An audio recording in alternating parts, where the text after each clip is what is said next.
Hi again, fourth graders. Are you ready to finish the book? We're going to finish it up, A Bear Named Trouble by Marion Dane Bauer. And it has an epilogue after the last chapter, which is kind of the opposite of a prologue, where a prologue sort of tells us what happened before. An epilogue gives us a little more information about what happened after and sort of fills in the blanks on some of the questions that you might be wondering about.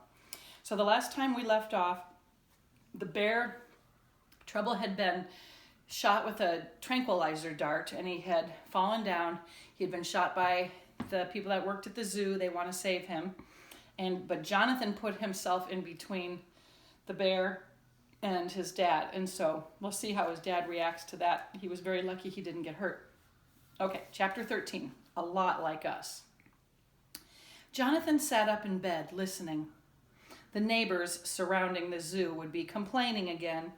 It had been almost a week since Trouble had been captured, and he still banged around inside his enclosure, bellowing and moaning day and night. Was he, Jonathan, responsible for that too? The fact that Trouble was miserable being confined, that the neighbors were being disturbed? No. Not even his father would blame him for those things, though he had blamed him, it seemed, for everything else. The TV reporters being there, the fish and game people, but mostly Dad blamed Jonathan for being inside the zoo instead of on the school bus, for putting himself in danger to keep Trouble from rushing through the gate or back under the fence to be killed. It didn't matter that everything had turned out all right.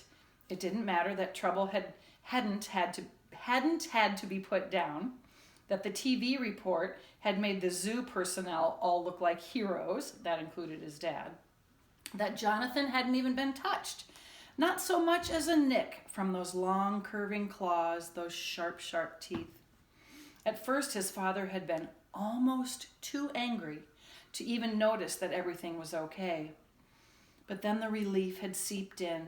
Relief for Trouble, of course. His father truly didn't want to see the bear killed, but mostly relief that Jonathan hadn't been hurt. While the others went for a pallet to carry the drugged bear out of the ravine and into the den of the old polar bear exhibit where he could be held for a while.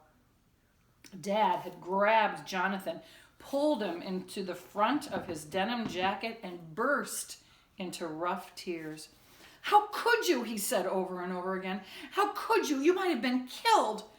And even Jonathan knew what his father said was true. When he had stood almost nose to nose with Trouble, when he had seen the desperation in the bear's eyes, he knew he had made the wrong choice. The young brownie might have swung at him as easily as he had at Mama Goose, and a boy would have about as much chance against a blow as a too noisy goose. Everything had worked out, yes, but he still knew that he had made the wrong choice. And how glad he was to be alive to know it.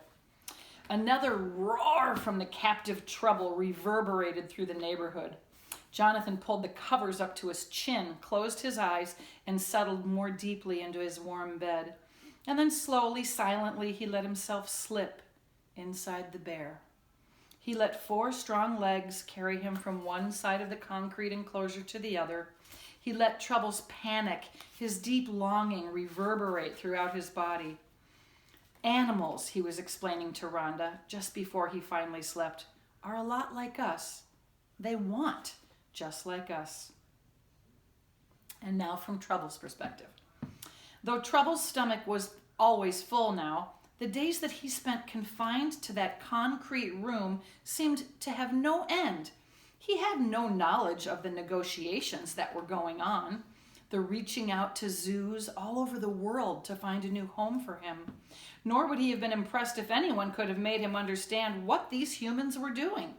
He wanted only what he had wanted since his mother sent him away, his old life back.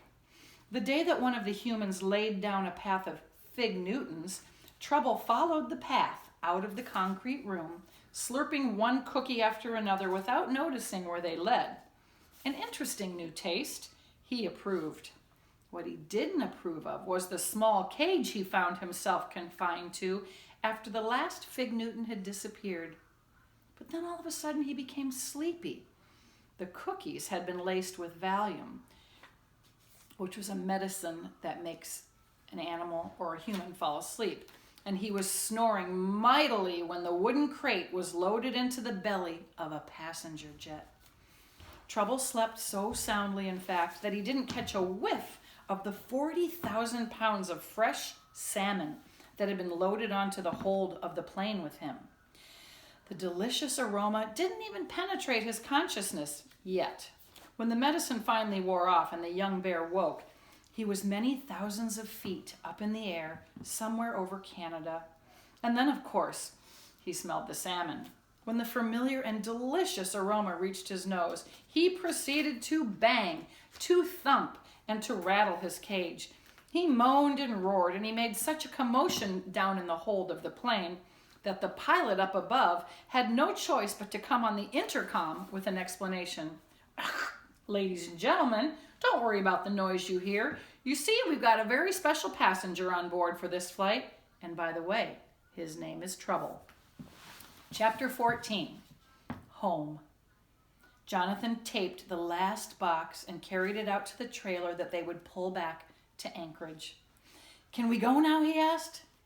To the zoo, his mother smiled. It was a tired smile. They had been packing and loading up their Minnesota house for 2 days. But it was, nonetheless, a smile. Sure, she said. Our last official act before leaving Duluth will be a walk through the zoo. Jonathan and his father had flown back to Duluth to help his mom and sister Rhonda pack. Now they would all drive back to Anchorage. But first, Jonathan did a little dance right there on the sidewalk. They were going to visit Trouble. How thrilled Jonathan had been when his dad had told him that the Lake Superior Zoo would take Trouble.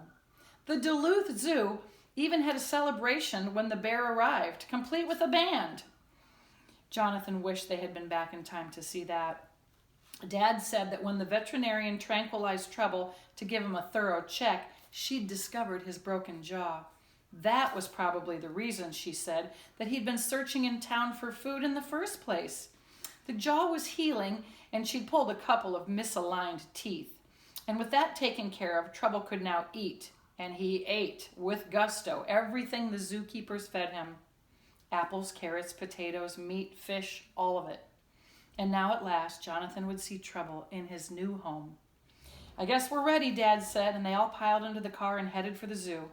When they arrived, Dad settled Rhonda into her chair, and Jonathan took charge of pushing. She loved having him push because he ran with her when she asked him to, something her parents rarely did. We all set, he asked. All set, she replied, and they took off, parents trailing far behind.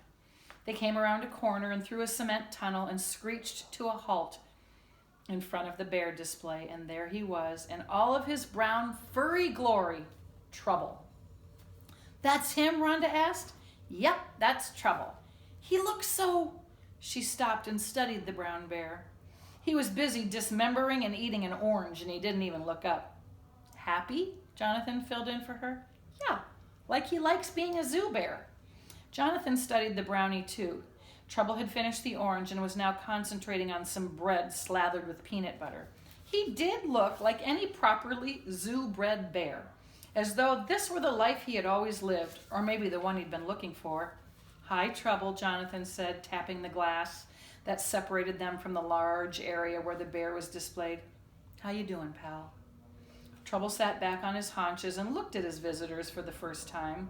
He licked peanut butter off of his nose and then walked over to the window. Putting a paw on the glass that separated them, he peered, first at Rhonda and then at Jonathan. Jonathan put his hand on the other side of the window to meet the paw, and he closed his eyes. He was now inside the bear, inside Trouble. He could taste peanut butter on his tongue and feel his satisfied belly. He's looking at us, Jonathan whispered, looking down at Rhonda. And you know what he's thinking? What? His eyes were shining as they always did when he started the game.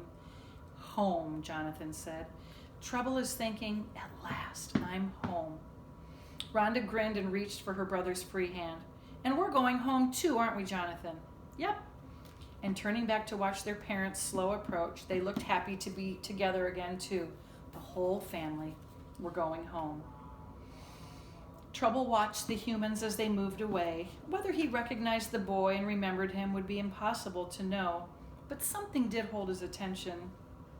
Only after they were out of sight and their scent no longer wafted back to him did he return to the feast waiting for him in his spacious rock and water home.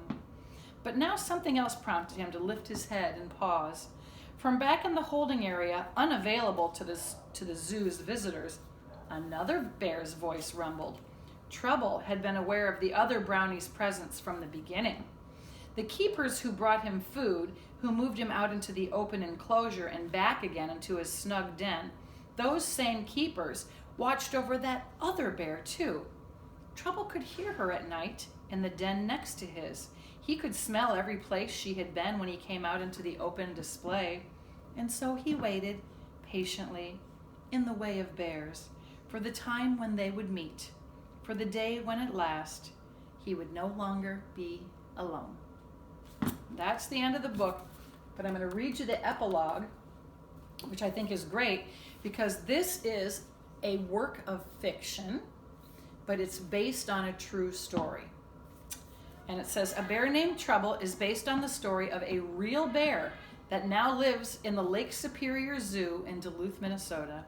As a young brown bear in Anchorage, Alaska, he earned the name Trouble by repeatedly breaking into the Alaska Zoo. No one can know for certain what prompted him to dig his way into the zoo. Part of the motivation may have been that his mother had, no doubt, sent him off on his own that spring. He was about 3.5, the right age for her to decide it was time for them to separate. Since he was entirely alone, the young bear probably had no siblings to share his new life, and clearly he was lonely. Loneliness must have brought him to the zoo to visit Jake. His jaw had been broken in some accident that we can only guess at, so he was probably searching for easy food, too. On one of his excursions, Trouble did kill Mama Goose, who was indeed a favorite of the children who visited the Alaska Zoo. He didn't eat her, only killed her, probably because she was doing what geese do best, making a great deal of noise.